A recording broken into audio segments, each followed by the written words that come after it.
Welcome friends.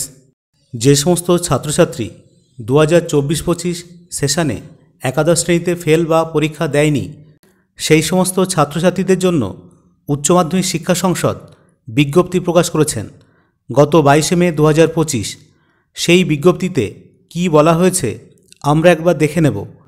বিজ্ঞপ্তিতে সমস্ত প্রধান শিক্ষক ও ডিটেইন ছাত্রছাত্রীদের উদ্দেশ্যে বলা হচ্ছে যে 2024-25 শিক্ষাবর্ষে পাঠরত শিক্ষার্থীরা যারা বিদ্যমান সেমিস্টার পদ্ধতিতে একাদশ শ্রেণীর পরীক্ষায় অংশগ্রহণ করেনি বা উত্তীর্ণ হয়নি এবং পরবর্তী সেমিস্টারে অংশগ্রহণ করবে বা সংশ্লিষ্ট বিদ্যালয় কর্তৃক আয়োজিত 2025-26 শিক্ষাবর্ষের পরীক্ষার জন্য 2রা জুন 2025 থেকে 30শে জুন 2025 এর মধ্যে সেই সমস্ত শিক্ষার্থীদের নিম্নলিখিত ফিজ জমা করতে বলা হচ্ছে।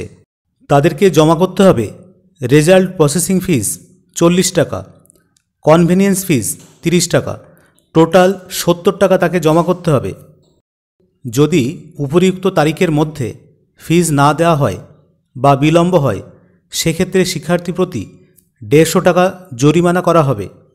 এছাড়া সকল প্রতিষ্ঠান প্রধানকে এই উদ্দেশ্যে তাদের লগইন আইডি এবং পাসওয়ার্ড ব্যবহার করে কাউন্সিলের পোর্টালে বিস্তারিত পরিদর্শনের জন্য অনুরোধ করা হচ্ছে।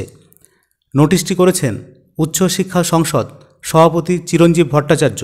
সুতরাং যে সমস্ত ছাত্রছাত্রী 2024-25 সেশনে ফেল করেছো বা পরীক্ষা দাওনি, তারা অবশ্যই 2রা জুন থেকে 30শে জুনের মধ্যে বিদ্যালয়ে নির্ধারিত ফিজ জমা করবে, না হলে একাদশের সেমিস্টার পরীক্ষা দিতে পারবে না। যদি ভিডিওটি ভালো লাগে তাহলে একটি লাইক দিয়ে উৎসাহিত করবেন। যদি কোনো প্রশ্ন থাকে অবশ্যই কমেন্টে জানাও। ধন্যবাদ।